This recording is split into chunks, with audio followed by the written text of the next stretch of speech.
going to happen? This is going to become like, this may, how is it going to change our lives, daily lives? This is what all common man is wondering about, because there are people like the teachers who are seated here, who are aware of what exactly is happening inside that artificial intelligence in terms of data and data transfers and everything.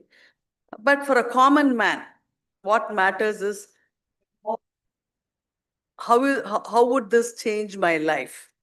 Because we still 100 years back, the kind of living that people were used to, and 50 years back, the kind of living people were used to, and today, so everything is becoming, that's what I was saying, like everything is, you need just this machine, this piece of instrument is enough for you to travel, to do everything. You don't need anything else. If this is working properly, it is good. So this is the kind of thing that we are living through, I'm sure, through a kind of extraordinary times where people wear all those wearable devices. I come across some of these people wearing a watch, a ring, and something else that, keeps telling them about various things. A ring may be talking about your social profile, what is happening on your social media. A watch could be telling about your health. Some other device could be telling about what is happening to your children. And you could have separate 2, 3 small devices that can monitor complete your complete life. You don't have to, your child may be studying somewhere in some other continent, but still you can just view, you can watch, you can get in touch with your child as and when you want. The child can communicate to you as and when you want, or your teachers. Today, this whole thing is about globe getting shrunk. You can sit in your own house and be part of a classroom anywhere in the world, and you can listen to the lecture. You can see your neighboring students seated, a classroom like atmosphere where you can talk to the neighboring students and interact with the teachers comfortably without traveling out, without stepping out of your house. So there are immense possibilities, but all that we have to think about is how are we going to keep to our humane nature, adapting to all these newness and technology, everything, without losing our humanness and the ethical values that we have been guarding, and being, this should help the world to become a better world than what it was in terms of everything. So I'm sure this will happen, and we are definitely stepping into a better world than what it was. And I'm sure uh, technocrats such as all of you talking about it all, when it comes to transferring your technology, we have to make sure that we transfer our technology into the right hands where it is being used for making this globe a better globe. So with these words, I wish this conclave all the success, and my hearty congratulations and wishes to those who have been behind this conclave, and my best wishes. Thank you very much.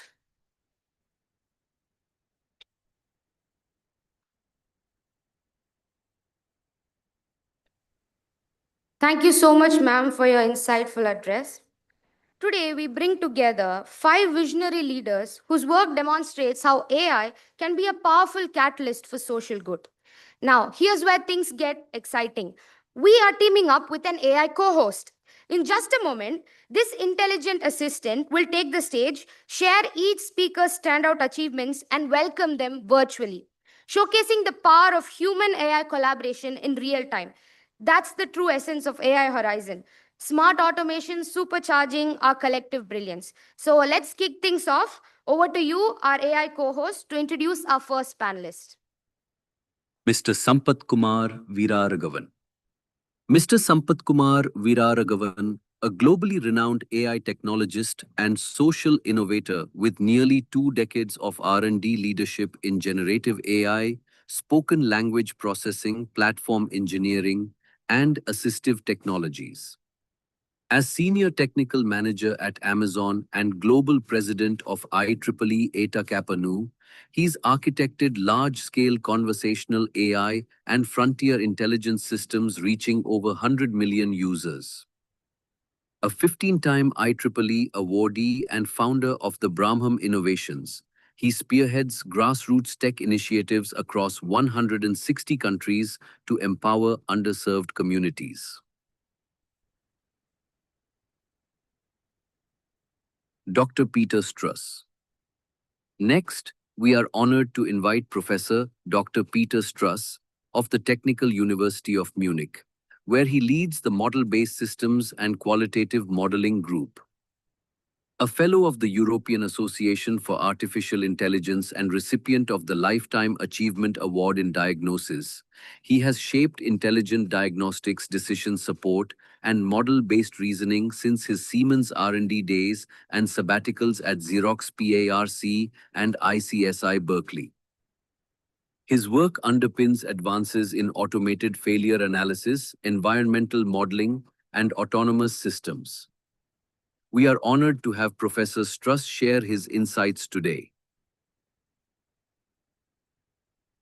Professor Michael Short. Next, let us welcome Professor Michael Short of Teesside University, UK, where he serves as Professor of Control Engineering and Systems Informatics and Acting Associate Dean for Research and Innovation. With a PhD in robotics and real-time control and more than 200 peer-reviewed publications, he has led multi-million-pound projects in smart energy, embedded control, and sustainable engineering. As Director of Teesside's Centre for Sustainable Engineering, Professor Short is a leading voice in the UK's net zero transition and interdisciplinary technology transfer. Join me in warmly welcoming Professor Michael Short.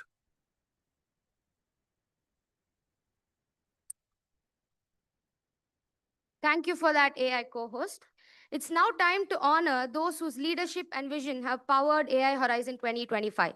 Felicitation is more than a ceremony. It's an opportunity to formally recognize and thank our distinguished guests for their time, expertise, and unwavering commitment to advancing AI for humanity. I now invite Dr. Mrs. Thangam Meghanathan, Chairperson of Rajalakshmi Institutions, to felicitate our dignitaries as a token of respect. Ma'am, please.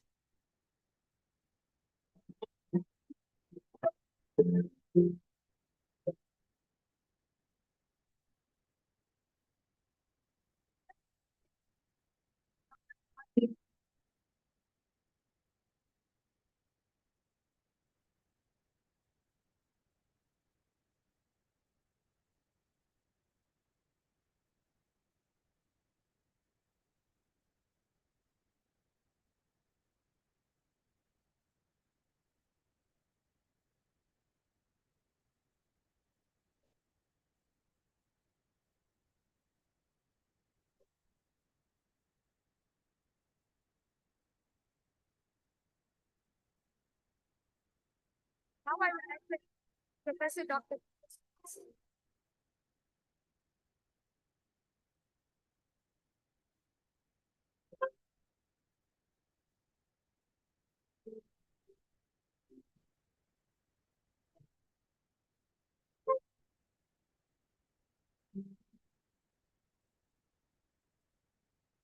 Now I would like Michael Short.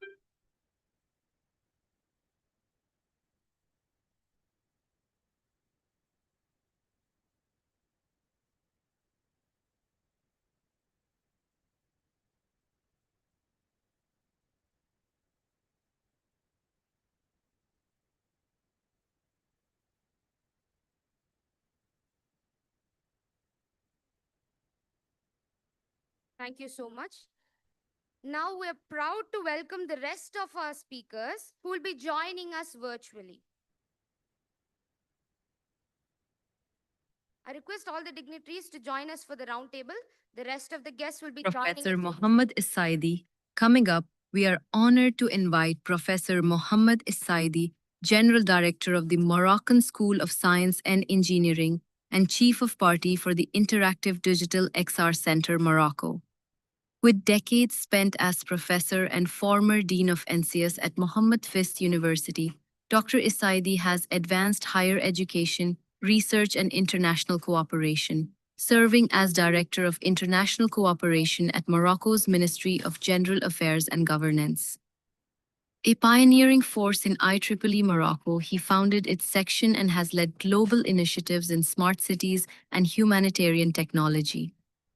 An author of over 200 publications and 10 books, Professor Isaidi continues to shape the future of engineering through his editorial and leadership roles. Mr. Herbert Luanga, and finally, I'm pleased to welcome Mr. Herbert Luanga, co-founder and CEO of the Logel Science Foundation in Uganda. Under his leadership, the Civil Society Initiative secured Presidential Innovation Fund grants to develop community-focused inventions now patented by Uganda's National Council for Science and Technology. A co-founder of the IEEE Uganda section and current chair of its site steering committee, Mr. Luanga directs humanitarian technology projects that uplift communities across Uganda. Please give a warm round of applause for Mr. Herbert Luanga. Dr. Carol Hargreaves. It is my privilege to introduce Dr. Carol Hargreaves, Director of the Data Analytics Consulting Center and Associate Professor of Statistics and Data Science at the National University of Singapore. With over 30 years of experience across pharmaceuticals, healthcare, FMCG, telecommunications, and public sectors, she has pioneered real-world AI and analytics solutions for organizations including Pfizer, Novartis, Nestle, and Foxtel. As a sought-after keynote speaker and workshop facilitator, Dr. Hargreaves has driven industry adoption of customer analytics, credit risk modeling, and data governance. Join me in welcoming Dr. Carol Hargreaves.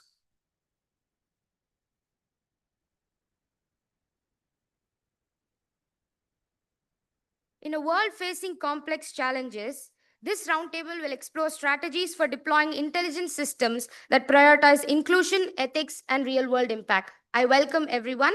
Now, I invite Mr. Sampath Kumar Veeraraghavan, the moderator of today's session, to take over. Sir, please.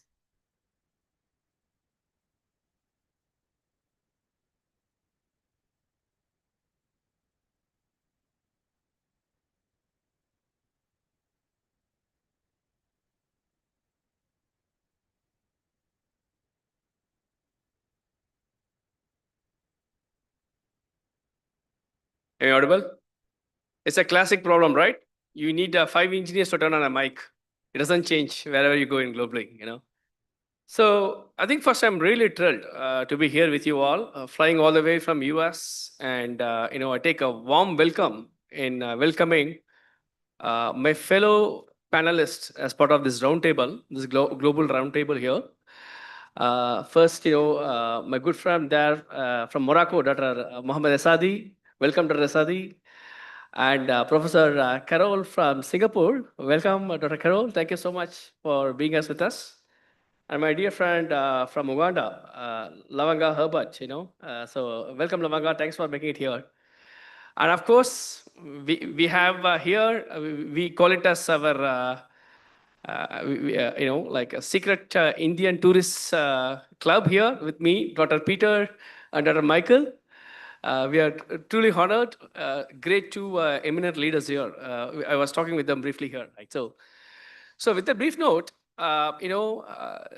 this roundtable on global leaders for AI on humanity, we are proud from Brahmam Innovations to partner with Rajalakshmi Institute of Technology. So let me talk a few words about Brahmam, and then we'll go on right into the roundtable. So Brahmam Innovation is a global research organization based in Massachusetts, US. We are a global leader on social innovation. 20 years back, Brahma was started as a humanitarian program here in India with me as a student. Now, the impact of Brahmam has been felt in more than 100 plus countries throughout the world. So we offer a portfolio of global programs to inspire, educate, train students like you and make you a social innovator. Today, Brahmam provides support to about 150,000 technologists in more than 50 countries in collaborating with our 30 plus partners. So our mission is to empower at least 1 million social innovators by 2035. And this all started with the seed of our former president, Dr. APJ Abdul Kalam, who has been a great role model and a mentor to me. So with that brief note, we are truly honored. Tanga Madam is here, so we are truly honored to partner with the Rajarashmi Institute of Technology, because I have worked around the world in many, many international organizations. I have served as a global president for IEEE ETAKAPANU, which is the highest, technological body in the world. You all use internet and mobile. So Dr. Vincef, who is the father of internet, anyone you name it, right? Google founder, all these people are part of this elite forum called as ETAKAPANU. And I was the youngest president for 2 years back, in the history. Only 4 times, I think, non-native people in the US have become in. I'm one of them. So the thing is today, coming back here, right? I mean, we are living in the age of AI, right? The smartwatch. Madam was talking about, how ubiquitous computing is in your pocket right now, right? In your cell phone, right? But then there's also a larger problem. 50% of the earth, the people don't have basic, facilities, right? We take certain things for granted. According to UN, about 40% of earth don't have access to clean water. About 4 billion people are yet to be connected to internet, right? About 1 billion people live in extreme poverty. These are precise statistics which has been reported by UN and World Economic Forum, right? And then we have about 1/3 of world's food is wasted. So at one end, you have people who are really hungry, and we have children who are dying because of that. The other end, we are wasting about 30%, right? So what are we doing about it, right? That's where engineers are coming into play. And that's where you all are going to come into play. And that's where we have world leaders like Dr. Michael, Dr. Peter, Lavanga, Dr. Carol, and Esadi are all here to see that what can we do? How can we harness technological innovations for the larger good? Since we are all living in the age of artificial intelligence, I think this roundtable thematic area is going to be like, how we could leverage AI, a transformative technology, in addressing these grander challenges. So having said that context, so how many of you here are computer science or like computer science students? Just want to get a briefing of like, pulse of, AI, ML, like who have been exposed to AI technologies here? Raise your hands. Okay. So, okay, the interesting thing is, you are all been exposed to AI. How many of you watch YouTube every day? Or you watch YouTube? Raise your hands. How many of you use Google? Right? Great. So inherently, you are all using AI because, whether you search or use a recommendation system or you watch Netflix, it's all interconnected by AI technology. We have machine learning systems like, Netflix, recommendation systems in Netflix, which actually observes your behavior and provides the recommendations for you. I have worked on some world-class product like Alexa. So we will talk about it. But coming back now, we will take a minute from each of the, fellow panelists to share a few remarks to you. Then we'll go right on to the discussion. We have very, very interesting segment. We have about 8 segments where we are going to talk about local problems, how to think globally, how to act locally. There's a lot of interesting conversation that is going to happen, involving this panelists. So what we will do is we will invite each one of them and also my esteemed colleague here to share a few words, addressing to you, and then we'll get on right onto the topic. Okay. So I'll start with Dr. Esadi from Morocco. Dr. Esadi, so we are looking to get a remark from you. How incredible for Rajarashmi Institute of Technology to have this forward-thinking initiative, bringing the global leaders. Truly, we have global leaders across the world right now joining here.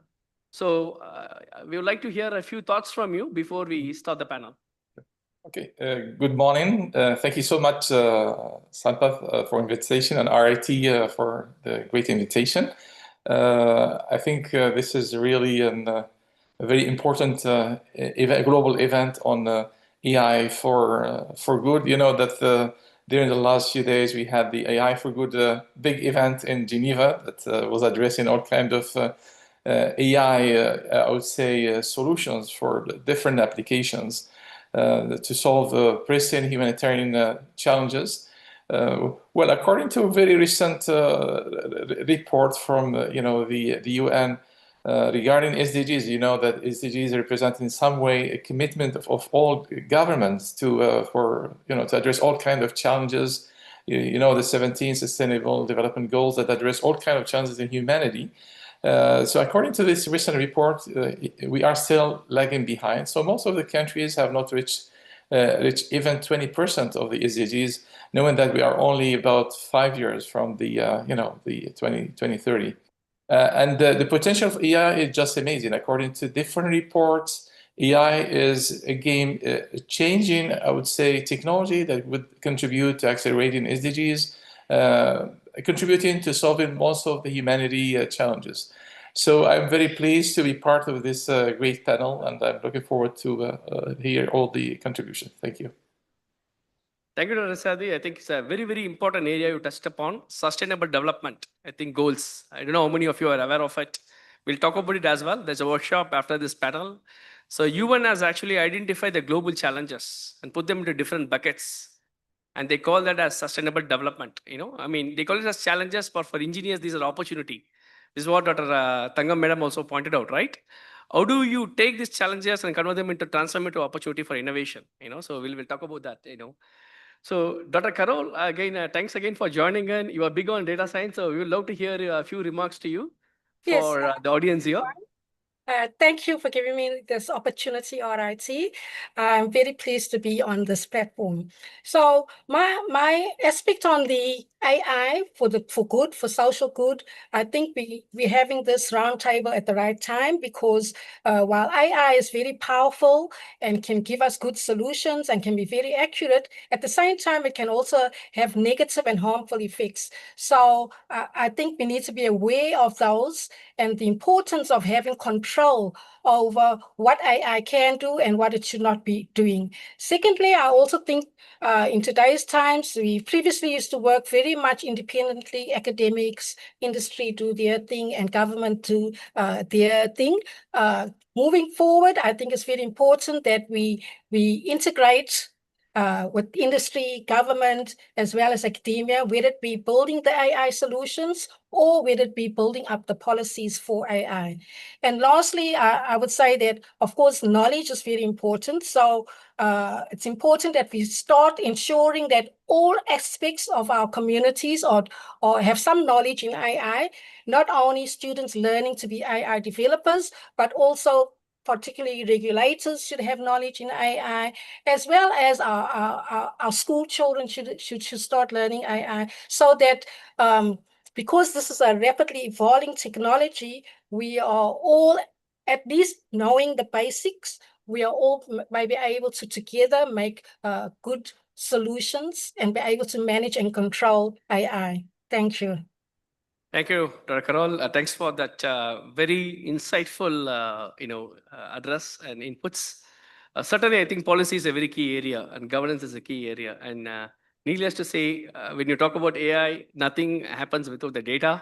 So I think your remarks on the data science part is going to be key for us in this panel. So Lavanga, welcome again. I would love to hear some remarks from you as well. Welcome remarks from you about how incredible this opportunity to be there here with the AI Horizon and this panel hosted by Brahmam and RIT. Thank you so much, Sampath. I thank RIT for the kind invitation to join this important roundtable, whose outcome I'm sure will be key in shaping the future of AI for humanity. Well, as we gather at this pivotal event, it is imperative that we are reminded that artificial intelligence is not just a tool. It is a test of our shared values. The question before us is clear. Will AI serve a few or will it uplift the entire humanity? Around the world, we are seeing bold steps and solutions in the right directions. These are not just technologies, their commitments to inclusion, to dignity, and to a future shaped by collective intelligence that is human and artificial. Let this roundtable be a catalyst for action, one that ensures AI works for humanity, not just alongside it. Thank you so much, and I look forward to learning, sharing, and building together. Thank you, Lavanga. So thanks to again all the panelists on there, and we have esteemed colleagues here. I'm going to call upon them as well. So Dr. Peter, if you could come and share a few remarks from there, that will be fantastic.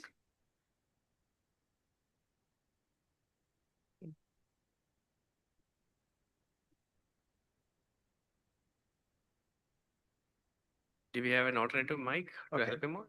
I think it works now. Yeah. Yeah. Many thanks for having been invited to this event, not only to the speech to be given tomorrow, but I was very happy to see this topic on the first day here. I've done a lot of projects for industry, for making money, but the most satisfying always were those that had a potential to really change lives of people, like on water treatment or on agriculture and so on. My perspective on the question here is, we talk about AI, and we have to think about what is specific about AI in contrast to computer science products in general. And my perspective is that if we talk about real artificial intelligence, then it means it has the perspective of capturing knowledge of people, of experts, of mankind, and principled ways for problem solving. And with this technology, we have a chance to make expertise, knowledge, problem-solving capabilities available to people who otherwise have no or difficult access. That could be applied to healthcare. That would, you mentioned water and access to water, water treatment, for instance, and also advice for agricultural practices. So I think what is essential is to focus on what AI can really provide. And then we have to think about three things. What are the real benefits of what AI can provide?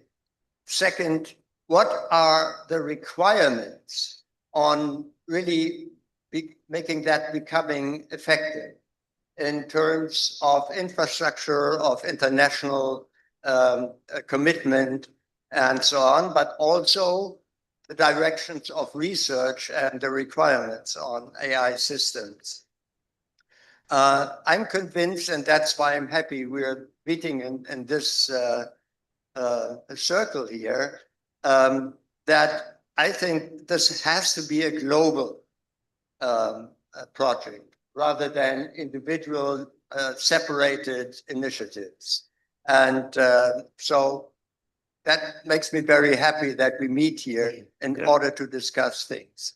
In particular, because it's a global issue, I expect there's still a long way to go. Absolutely. To make a difference, but every step is a step forward.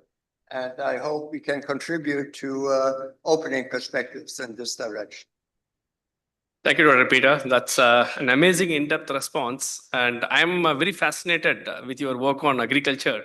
So we'll be talking about that shortly. But incredible work from Dr. Peter, particularly working with farmers in Andhra Pradesh, is creating amazing systems to empower the farmer. So we'll be talking that as part of the roundtable. So I'll keep the surprise in there.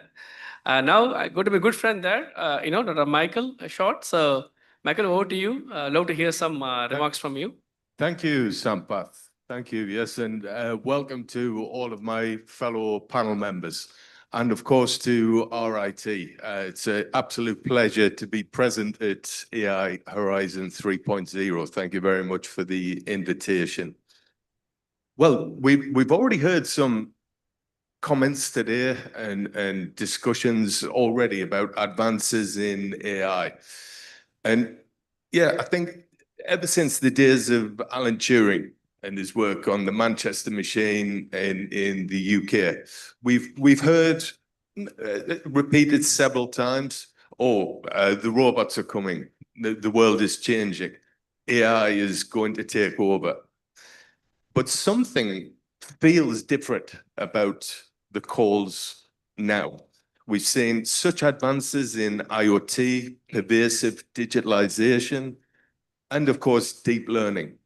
Now, a lot of the technologies that we would perhaps fantasize about, certainly myself as a child growing up watching cartoons, space travel, computers, robots, it's actually now a reality, and increasingly so becoming a reality.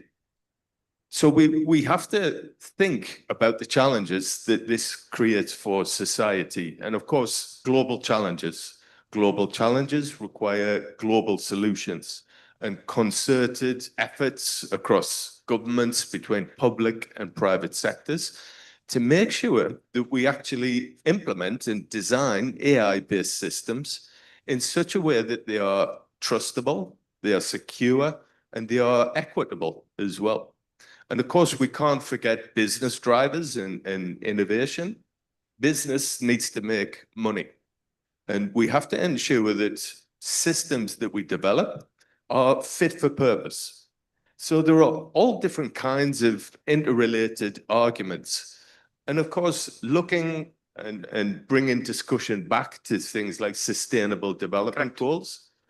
We're talking about these advances in AI, but we have to look at statistics and face the reality that a lot of people, a huge percentage of the population, don't even have basic access to water, never mind telecommunications or AI. So a discussion about the regulation of AI is almost meaningless in the context of the worldview of some people as it stands now. So we have a role and a responsibility as humans and humanity in general to start to think about how we can leverage these breakthroughs in AI.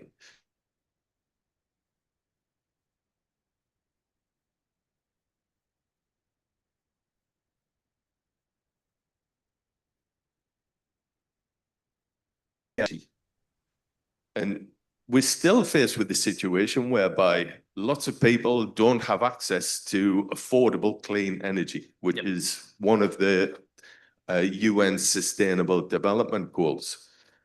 But that shouldn't stop us, in the meantime, applying AI to make systems whereby energy use is clean, it is sustainable, replenishable, and low cost for those who need to use it.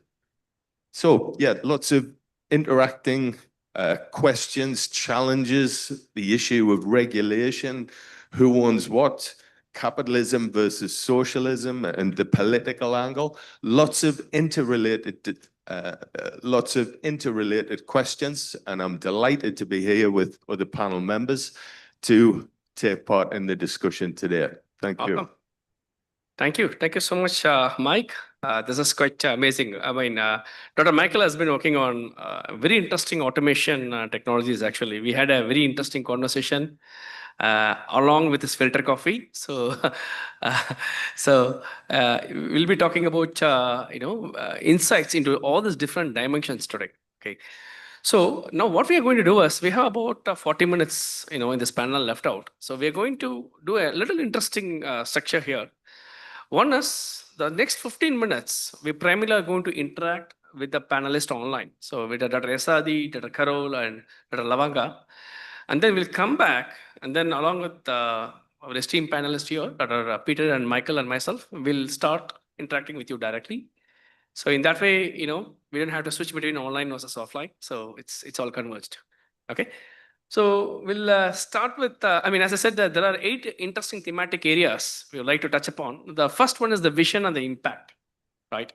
So I think hearing from the remarks from all the panelists, we heard that AI has the potential to address some of these grander sustainable development challenges, right? And as I said earlier, SDGs are nothing but it's a framework offered by the United Nations, which has categorized 17 broader categories of challenges, whether it's access to clean water or equitable access to education, eliminating poverty, right? So these problems are very common, not only to one country, but to all the countries across the world, right? So for addressing this, they formulated the framework called as SDG. And the SDG today has 17 buckets and it has 169 targets primarily, okay? So my question now is very subjective.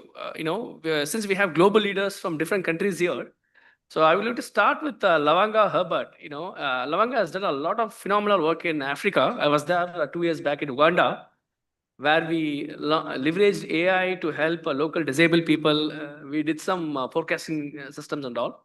So Lavanga, I would like to understand from you, primarily, what initiatives are happening in Africa per se, particularly focusing on providing AI skill development for the local engineers and students out there so that they could participate in social innovation programs to solve the global challenges like poverty or coming with solutions in healthcare or agriculture. Over to you. Thank you so much, Sampath. Yeah, there are quite a number of initiatives really that are ongoing in Africa. One example is Bremam Innovations is really collaborating with a number of stakeholders, key stakeholders, in really running a number of initiatives that are definitely geared towards impacting the next generation to really develop solutions that can definitely end up impacting humanity. One example is the Bremen Social Innovation Global Program, a program that definitely looks at offering key global opportunities that are aimed at driving advances in technology to serve the pressing needs that are aimed at addressing those societal challenges on a global level. This program definitely has impacted a number of participants in a number of ways. One, capacity building and leadership development. Here, social entrepreneurs and innovators are definitely empowered and trained in design thinking, systems change, as well as impact measurements. They are also equipped with tools that are aimed at enabling them to co-create community-driven solutions, solutions that are definitely technologically driven. AI is one of the key areas of focus in that respects, all aimed at really benefiting humanity. This program is also promoting public-private partnerships in order to bring many of these innovations that are being developed by these innovators to scale. By scaling, they will definitely be impacting more participants and more people within their communities, as well as connecting social entrepreneurs and founders to global opportunities. So those are some. There are also other initiatives. One of them is the STEM Champions Program. As you might all be aware, the future is definitely going to be driven by the current young innovators. So it is imperative for us all to really inspire the next generation of innovators to really opt into science and technology. So the STEM Champions Program is geared towards attracting these youngsters into STEM-related careers, which at the end of the day, they'll definitely end up really being attracted to develop solutions that are definitely geared towards impacting humanity. Thank you, Lavanga. So I think very interesting, right? I mean, most of us talked about how AI is an incredible transformative technology, right? But where do we get started? And that's all comes back to where you are, to, I would say, colleges like Rajlakshmi Institute of Technology, right? What we really need with any technology to reach or to solve the greater challenges is quality engineers. We need quality education.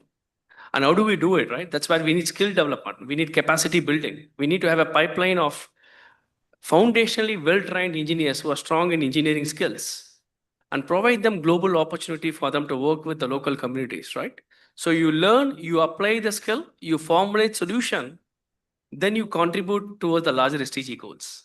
You know, so we are very thrilled. In Africa, even last month, we identified 200 innovators throughout Africa, in Uganda.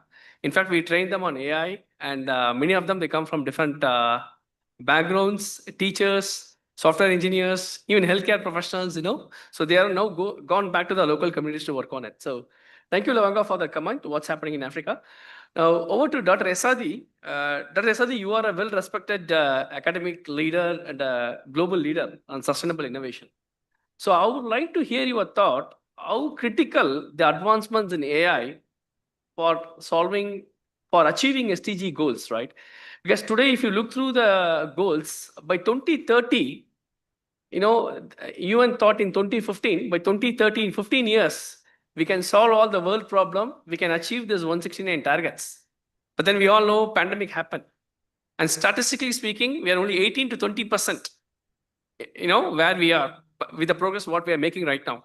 I don't think we are going to achieve it. But however, AI being a driving force, okay, there are few areas where AI could play a greater role. For example, you know, precision farming, which I think I will talk with Dr. Peter, is his favorite area, how AI could be used to empower farmers. And also like personalized learning, you know, another area where AI is playing a very critical role on education. So I would like to hear your thought and also to share your insights, what's happening in Morocco and Middle East and North Africa. Okay, thank you for this question. AI can be a powerful lever for addressing systematic challenges like the Sustainable Development Goals by enabling data-driven policy making, personalizing services at scale, and optimizing resource allocation in regions with significant disparities, especially in Africa, maybe also in several parts of Asia and other parts of the world. We have disparities between urban and rural areas. For this kind of disparities, AI can bridge gaps by providing remote access to essential services. For instance, AI-powered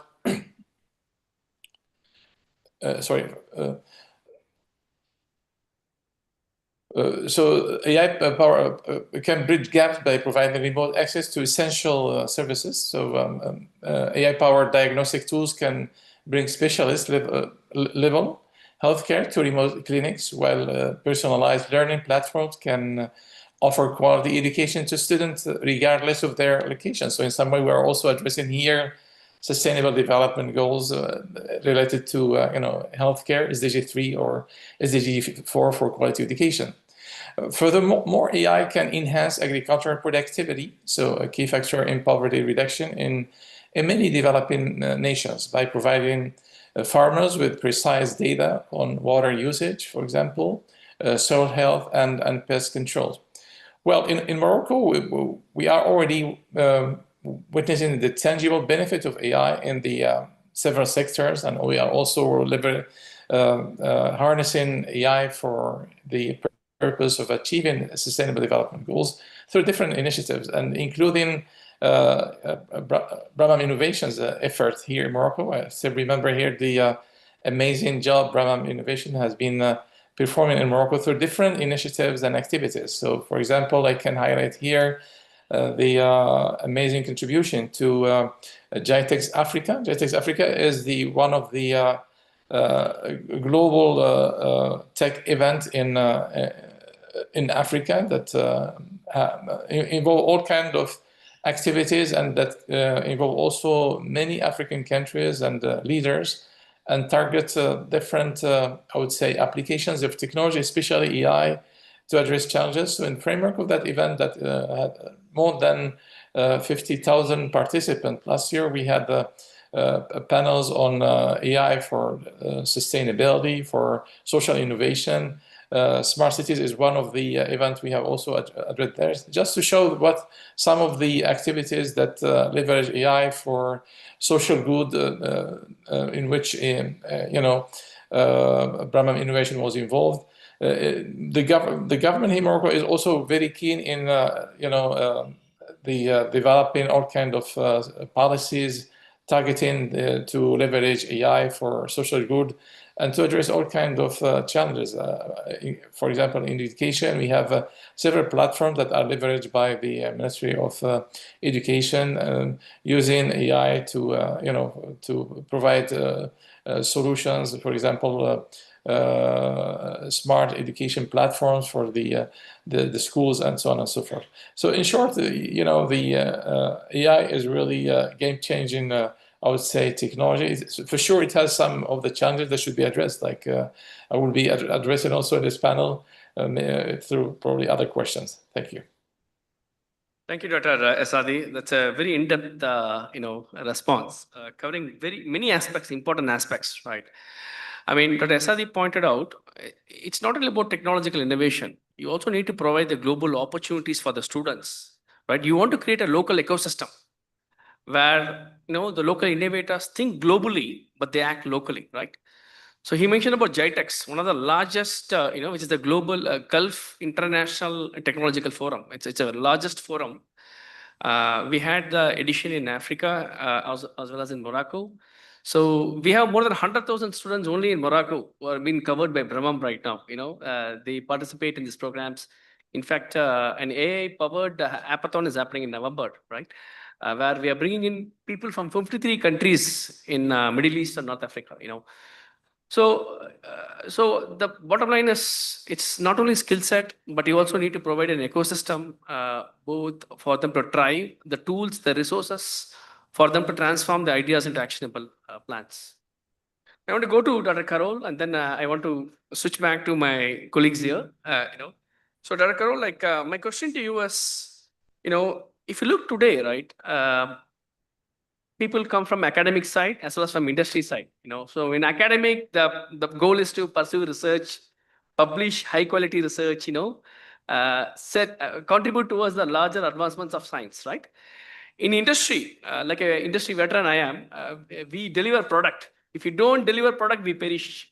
In academic, if you don't publish paper, high quality paper, you perish, right? So what I want to see here is, there are many aspects with the advancements of AI. For example, we now have advanced from conversational AI to Gen AI. 4 years back, it's all like interaction. We have Google Home, Alexa, all these conversational systems. Today, we have ChatGPT, right? So what I want to ask you is, what kind of academic industry partnerships could be benefited through the recent advancements in AI? I would like to hear your thoughts on that. Oh, thanks for your question. Yes, I can share with you one example where I, as an academic, had a joint research initiative in the healthcare industry.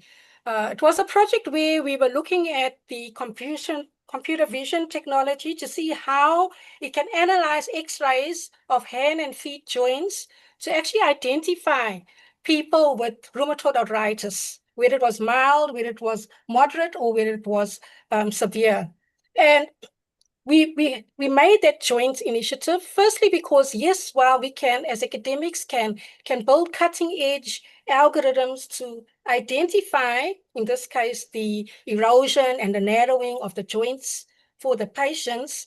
At the same time, we don't have the domain knowledge and experience. It's not our everyday work to actually analyze the X-rays and to make decisions whether the rheumatoid arthritis is mild, moderate, or severe. So with that, by working jointly, I would say that the decisions made and the acceptance of the algorithm becomes more valid and more accurate. Why? Because once the outputs of the model were made, we had then the domain experts to validate that what the computer is saying, what the algorithm is saying is true. So they would take the same set of X-rays, make the decision whether the person had mild, moderate or severe rheumatoid arthritis.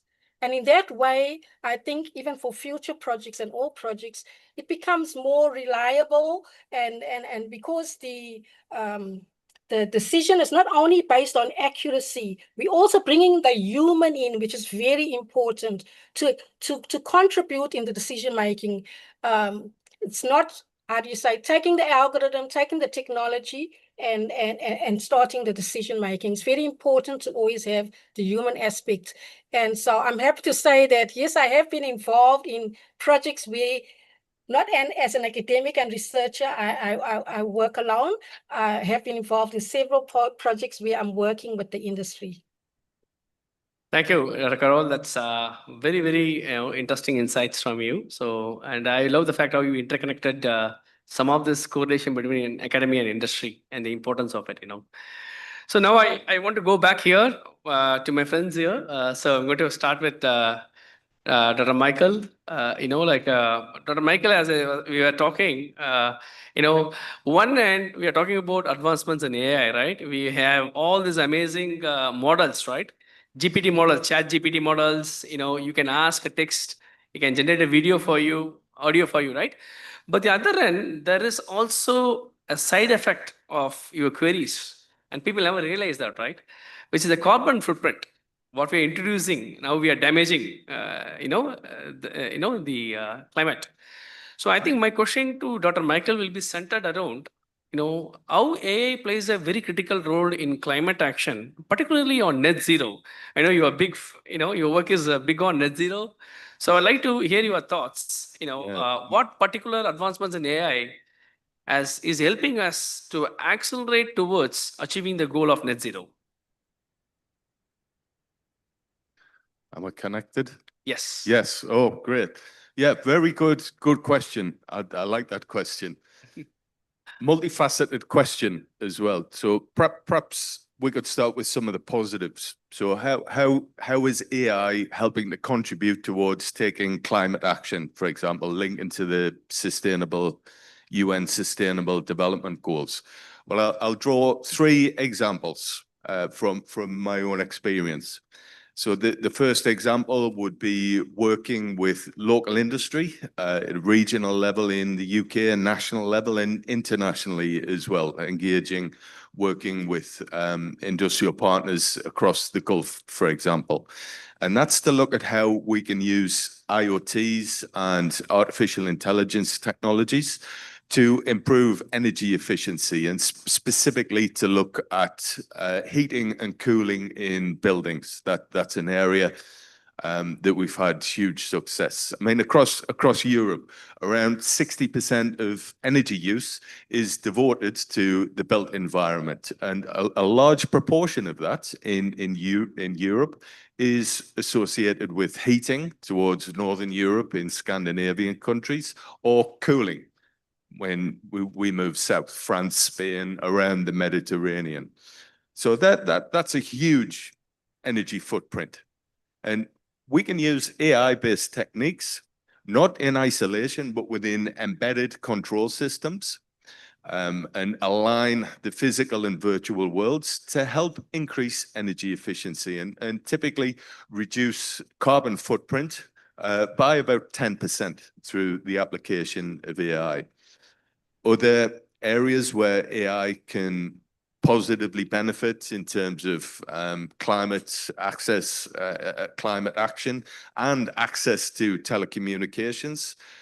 Work done in Nigeria, a really, really good PhD student a couple of years ago, came from the Nigerian telecom sector and brought a lot of problems. It's fragmented, it's not structured or regulated very well. And the construction of masts is almost haphazard. There is no thought about planning of location, no thought about sharing of infrastructure. And they're all run by distributed diesel generators. And the net effect is he'd observed through working in the industry and was backed up by empirical data, was almost haphazard locations for masts and lack of infrastructure sharing, huge pollutions, two masts built next to each other using two different diesel generators next to a school. Why not share the infrastructure and move away from the school to reduce pollution and the effects of the emissions from the diesel generators on the nearby school? And part of that work was to develop an AI-based planning tool that would support infrastructure sharing for telecommunications masts and also optimization of locations. A related aspect would be linking that to clean energy sources. So again, access to clean water, access to renewable, sustainable energy. We can use AI planning tools, data-driven decision support systems to support decisions being made about where to locate, for example, wind farms, where to locate solar farms, where to locate desalination plants, and how to couple that with a clean energy source. Yeah. So these are all examples drawn from innovation projects that I've worked on myself. The flip side of the coin is data centers and the infrastructure itself. So we already touched upon telecommunications masts in Nigeria. Well, telecommunications masts everywhere. If we want to have access to mobile telephony, if we want an interconnected, globalized world, then we have to accept that there's an energy footprint associated with this. And when we start to look specifically at artificial intelligence, then we're starting to add an extra burden in terms of energy requirements. And up to about 3% of global energy use, I believe, is now devoted purely to data centers and running of AI-based systems. Absolutely. So there's a negative there, and we have to think in a highly innovative way, and also a very local, regionalized way as to how we effectively deal with that. For example, in Scandinavia, the heat that we generate from data centers is starting to be used in applications whereby buildings need heat when it's very cold. And trying to think outside of the box, global solutions, regionally tailored problems, that is where some of the challenges lie. So yes, positives and negatives. Absolutely. Thank you, Michael. I'm going to flip over to Dr. Peter because it's very, very correlated topic. And, but I love what you said, you think globally, but you act locally. As I said earlier, you regionalize the solution contextually there. So Dr. Peter, I would like to hear your thoughts because you have done amazing work on agriculture. So, and some of the points Michael also mentioned touches upon water and other things. So I'd like to hear your thoughts on that. Okay. Let me jump in here and continue this vision I had expressed before, that we use AI technology in order to make knowledge available at other places to where it's needed, but not accessible right now. And examples I already gave is healthcare or advice in agriculture or on water treatment. Now, this difference between a global perspective and a local perspective, that, from my taste, creates a particular challenge to how we develop systems. If I take water treatment, I mean, there are certain standard procedures for water treatment, but there's a lot of new technologies and also traditional technologies available. And we cannot simply pick one solution that was developed in one area and completely transfer to another area. So what the requirement then is that we provide knowledge bases that are modular, that are composable, that can reflect additional aspects and specific aspects in certain regions or with respect to certain tasks. I mean, that's our approach anyway, also when we produce a local solution, but it would be explicitly make sure I have fragments of knowledge. Part of it applies to this area, part of it applies to this area, plus there are particular local conditions that would create other requirements on the solution. So I think it's a big challenge for AI and knowledge representation. I'm coming from that business as opposed to the learning community. And that's connected with another issue, which is hard. If we provide systems that give advice to people, like on agriculture or on healthcare or on water treatment, it has to be reliable. There has to be a certain evidence, a certain benefit. That's why I'm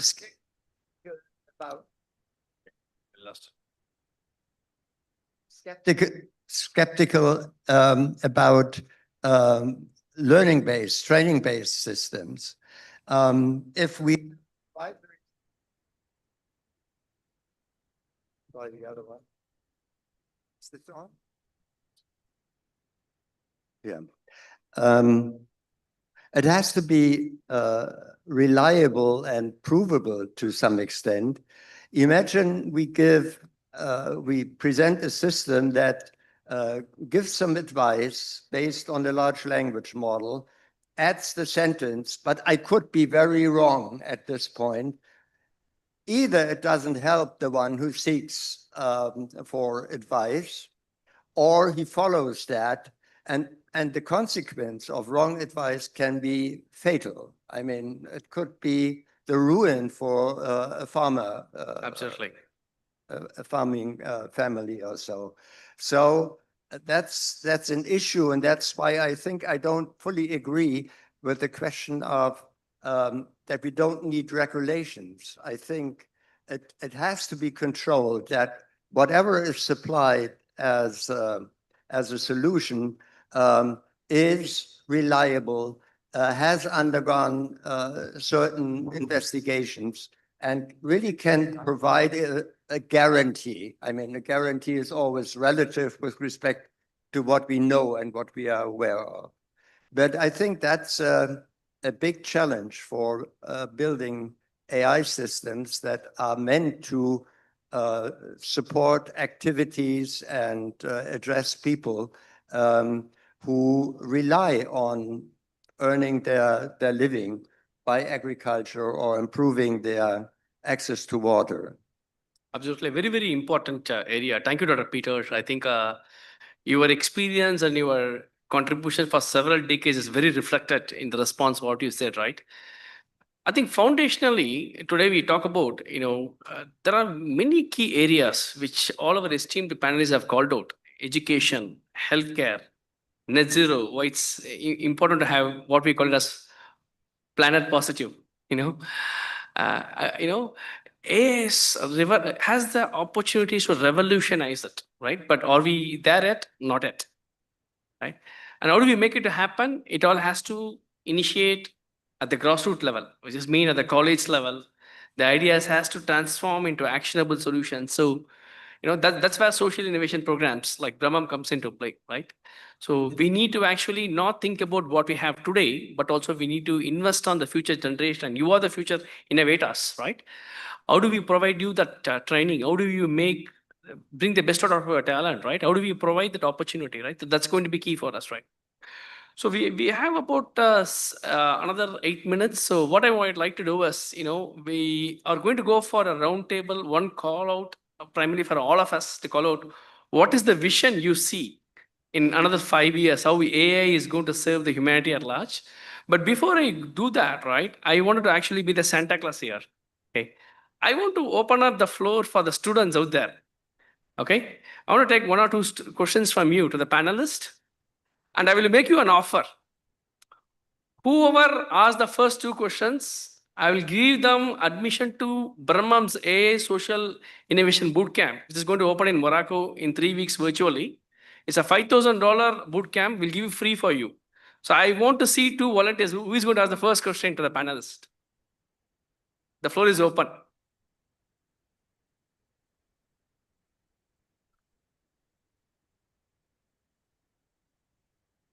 Yes, please.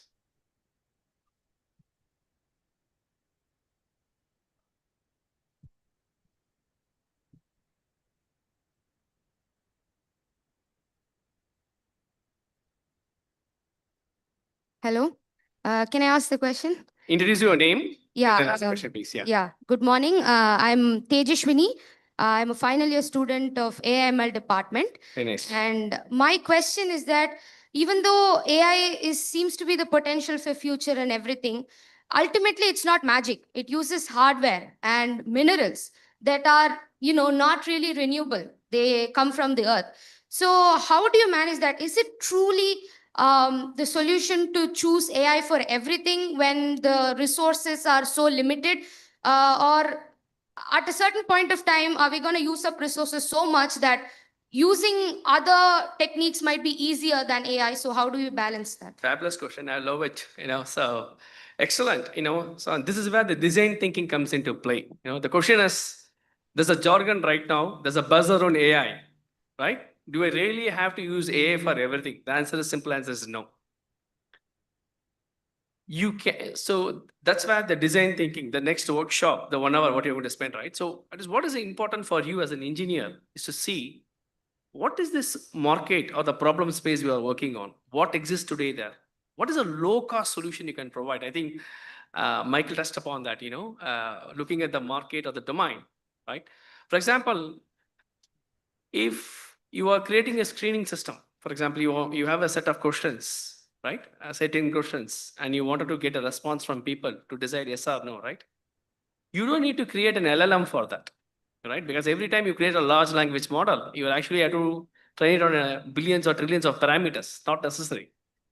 You can create a simple expert system, which is a if and then statement, right? So you're absolutely right. So I think the relevance of whether to apply AI or not, it's going to be part of the responsible AI application, right? So it's not a one size fit all, especially when we talk about a low resource setting like Africa or any other places, right, where we don't have all the frameworks or not the best of all the hardware that's available, right? It's skewed right now, right? Bigger and richer companies have access to more and more data. Well-developed economy have access to all the infrastructure. Again, the same problem, right? The 50% is skewed, right? It's inherently introducing the bias there, right? So that's why it's very important to apply the principle of design thinking, whether it's relevant or not, So absolutely, I look forward to having you in the design camp in 3 weeks. After the session, come and talk to me, okay? Who else is coming next? See, I also have been a student, so I know it works out, right? There are only two categories of student. Ones who understands everything or you don't understand anything at all. It has to be either one of this buckets, basically. It's a... Sir, my name is Praneeth. I'm studying in EIDS. I'm currently in 3rd year. My question is that are we heading towards a future where people with actual skills are less important than people who are able to use AI in an effective way? Like nowadays, right, there's more coders who can get codes from using AI rather than being able to actually code themselves. So are we heading towards a future where prompt engineering could be more useful than actually having the skill? Excellent question, actually. So I think, there are different dimensions, coming from the world of LLMs, having worked on some of the world's largest and biggest LLM models, I can tell it to you. There are 3 dimensions to it, right? So if you are an engineer, right, you love ripping out a component and looking through inside. That's where the advancements in the architecture happens, okay? If you're an end user, you don't worry about anything. All you want is a black box, but then you want to be more application oriented. Then you select the best black box, which is going to help for your context, for your use case, right? It's almost like, using a calculator. Using a calculator versus designing a calculator are 2 different things, right? So you may be an end user. All you need is a simple system which can perform different flavors of mathematical operations for it, right? It can be like complex number manipulation, can be digital one, floating point, all this thing, right? Or you can be an electronics engineer who wants to come with the optimized architecture for it, right? So to answer your question, absolutely, in terms of data, retrieval, doing analytics on it, you need to have strong prompt engineering. the knowledge about how do you ask. But what is even more important is to understand the knowledge. You should be able to validate whether the response from LLM is actually appropriate or not. And that's where today, we have frameworks, ethical frameworks, responsible AI frameworks, where we make sure the response from those models are not biased or harmful, or it's going to, skew. Actually, it's going to even increase the damage across the board, right? For example, if you have an LLM, which is trained only on male data, I bring in a female candidate, right? Prompt engineering is good. You will still get a response, right? But then it's not doing the right thing. You are not able to judge on it, right? While prompt engineering is important, you also need to have a fundamental mechanism and metrics to validate a response from LLM. That is also what we are going to deep dive on the next session. So thank you again for the excellent question. Okay, so what we will do is, in the benefit of time, so we'll take one call out action from all the speakers. But I mean, I really wanted to take again this opportunity to thank all these esteemed colleagues who have traveled from different parts of the world, right? And they all joined here, right? So Dr. Esadi from Morocco, Dr. Carol from Singapore, Lavanga from Uganda, Dr. Peter from Germany, and Dr. Michael from UK. Of course, I'm settled in US, so you can count me half here and half there. So, and this was completely, this global experience was enabled to you by your management. So huge round of applause to Rajashmi Institute leadership, right? Because there is very few institutions which actually really love and care about their children, about the students. And I see the visionary leadership in Dr. Tangam Madam. We chatted briefly, having traveled over 190 countries and, been an advisor to many of the premier institutions. I think I see a lot of great potential in Rajalakshmi Institute in the global space. You are already leading here in the state level and nation level. That's why we are all here. We are all here to encourage and support you in that mission, right? In the nation building mission and the true vision to create global citizens. So with that brief note, I want to go back to the panelists now. Thank you again for the panelists there waiting there. So one last question. So any roundtable, we want to complete with the call for action. So the call for action is that, today we had interesting discussion. We touched upon various dimensions in AI, right? How AI could be leveraged for humanity, right? We touched upon agriculture, we touched upon water, we touched upon, how academic and industry partnerships are important.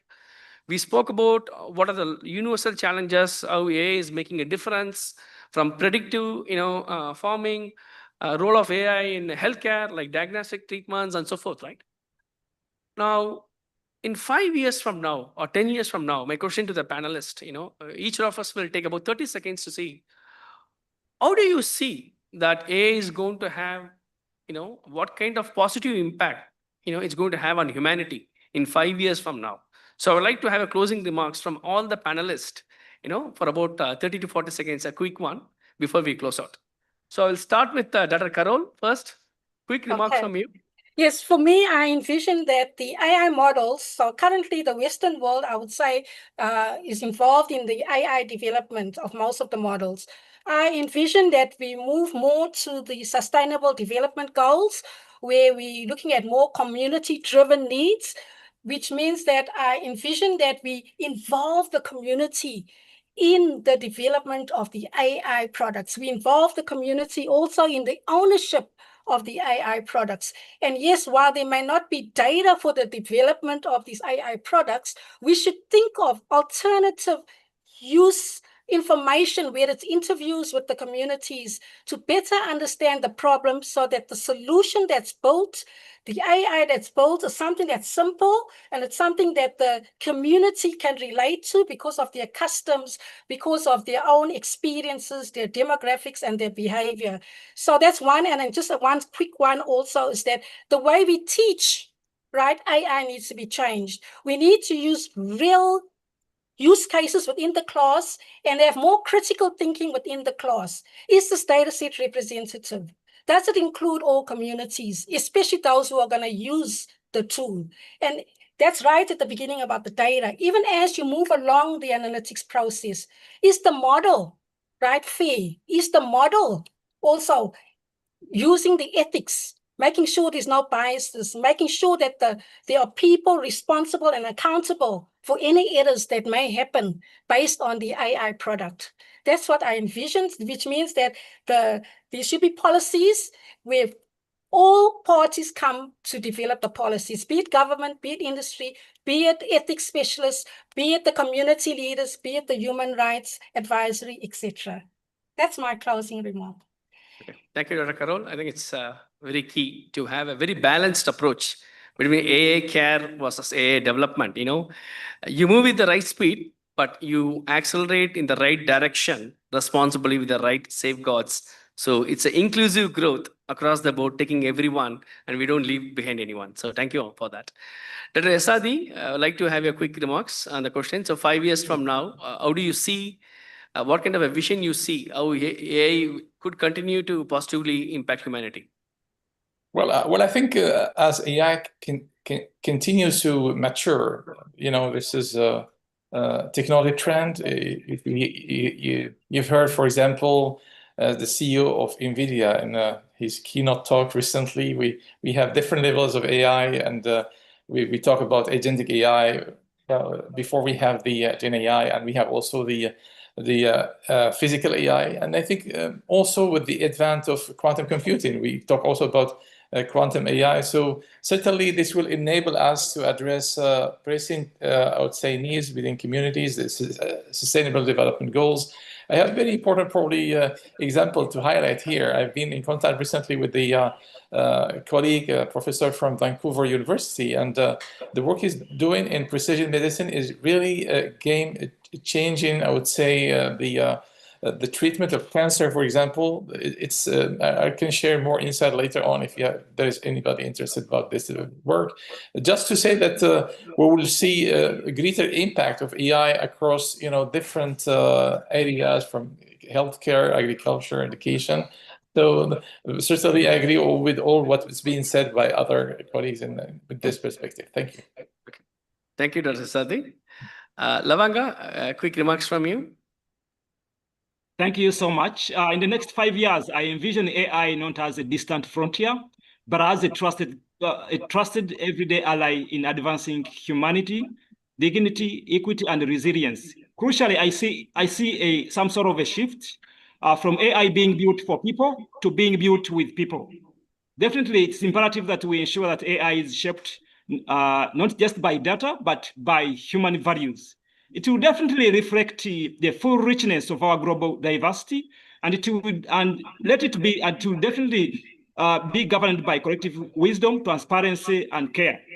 If we read with intention, definitely equity and empathy, AI will definitely help us create a future that is not only smarter but more just, as inclusive as possible. Thank you. Thank you, Lavanga. And I'm going to go here with the two esteemed colleagues. Dr. Peter, I would like to hear your thoughts.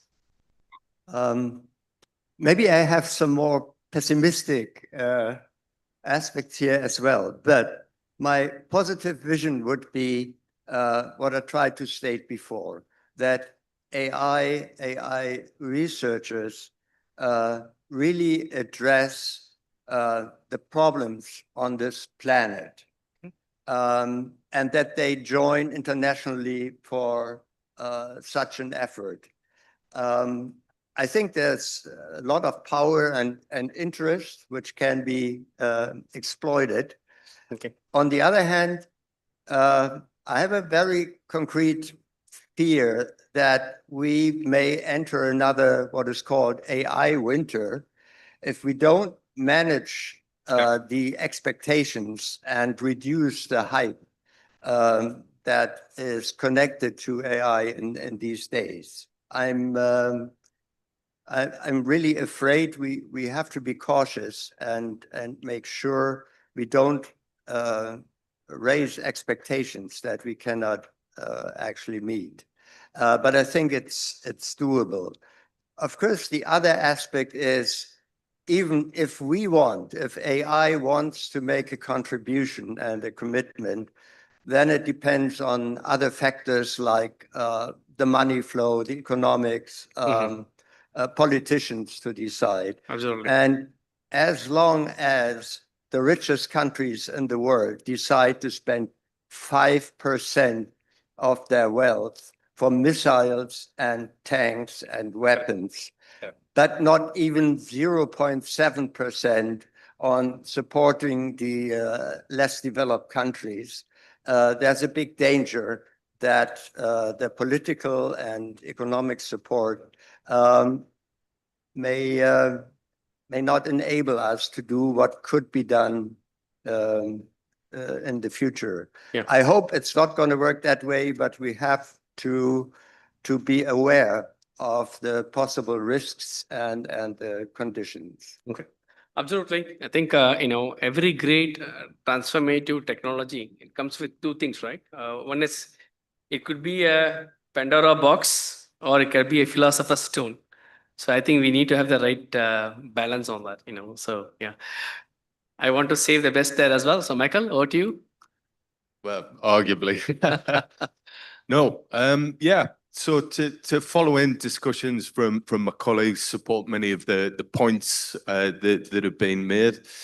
So let me focus now perhaps on vision. So where I think we could be going in 5 years. The Turing test, smashed, completely smashed now. We can create machines, chatbots, AI agents, which will mimic a human being and have the ability to fool other human beings. You can't really tell sometimes whether you're talking to a chatbot or a real person. So the Turing test is gone now. We can design AI-based systems that can beat a chess grandmaster.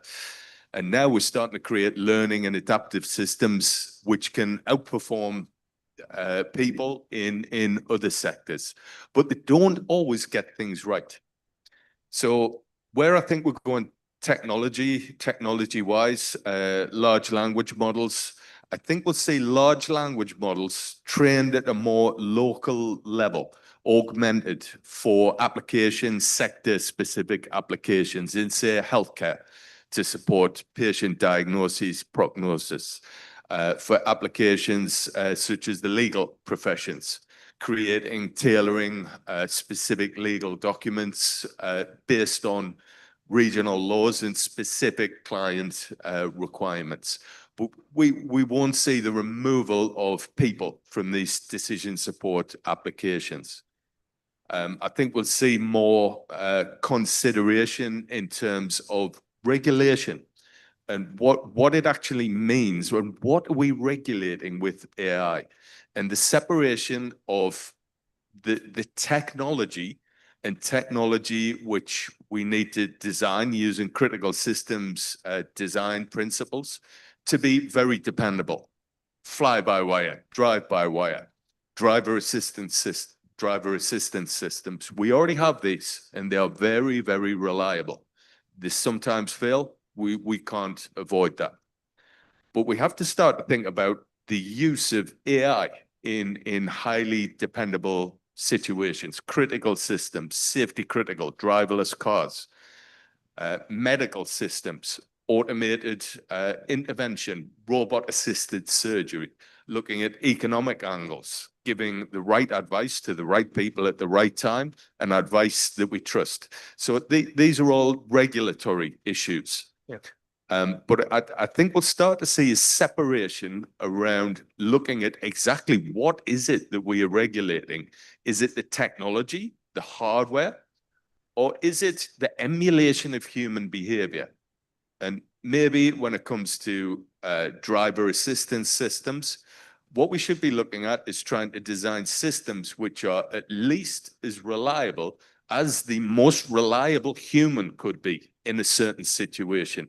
And perhaps that would be an acceptable set of criteria for example, to automate a decision in the legal industry or in agriculture or in medical.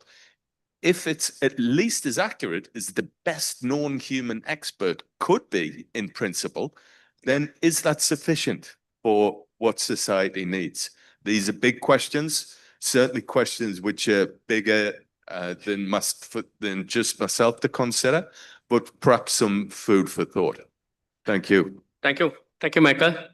So I think we are the last closing remarks. I think, on behalf of Brahman Innovations US, again, we are very proud and thrilled to partner with Rajalakshmi Institute of Technology to jointly deliver this roundtable, bringing the global leaders. Students, what happened today is probably beginning of something big that's going to start between Brahma and Rajalakshmi. So with that note, I want to actually quote, one Tamil quote, which is Yadum Mure Yavarum Kelir, right? It means all citizens in this world are our friends and relatives. Said by 3000 years back, Tamil poet Kaniyan Punguntanar, right? This roundtable reflects that, right? It brought in global insights. Yadam Mure, right? All universal problems are also owned by us. So it tells us you are all global citizen. You should be thinking globally and act locally. So with that brief note, I extend my heartiest wishes and grateful thanks to all the panelists, Dr. Esadi, Dr. Carol, Lavanga, Dr. Peter, and Dr. Michael for joining us and enlightening the students here with your deep global insights. I also would like to call upon and thank all the volunteers who work tirelessly behind the shows to make this happen, particularly Professor Maheshwari for reaching out to Brahmam and inviting us to partner with Rajalakshmi Institute of Technology. So there are many top-level global university we are working right now. So we are thrilled to partner with RIT as well. So Tanga ma'am, thank you again. You are a visionary leader. I can see your love and dedication for the children here. So definitely we are looking forward. With that one brief note here, who are all interested to get a $10,000 grant to work on your idea? Raise your hands. இப்போ 10 lakhs rupees தரம்பா யார் work பண்ண ரெடியா இருக்கீங்க ப்ராஜெக்ட்ஸ்ல? Faculty is allowed. Okay, so the next session we will talk about is very, very interactive. Okay, the workshop. So from Brahmam, we will offer you training as well as global opportunity through our fellowship program, where you could be sitting here in RIT, but you can work on global problem solving for other parts of the world, maybe in Africa or Morocco. You may be working on a team there as well. So we'll talk about that. But, again, I would like to appreciate and close the roundtable by thanking the esteemed panelists and also the students for being patient enough. We ran a little over, but thank you all for allowing us to share our insights and giving us this opportunity to be there. I know if there are additional questions, we are going to be around. We'll take that. So I'd like to interact with you. But just for the benefit of the time for the online panelists, we'll close the panel right now. Thank you again. Thank you for having me. Thank you very much for the opportunity. Thank you. Thank you. Goodbye. Goodbye. Thank Take you. care. Thank Bye. you all. Thank you. Bye-bye. Bye. Bye.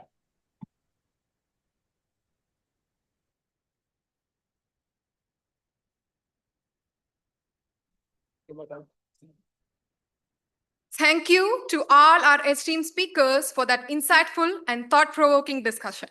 It's truly inspiring to see how AI, when guided by the right vision, can become a force for inclusion, empowerment, and lasting impact. Now, I would like to call upon the esteemed guests and the chairperson to join us on the stage for a group photo.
The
real power of AI lies not in replacing humans, but in amplifying our capacity to do. Welcome to the session 2 of the third edition of AI Horizon.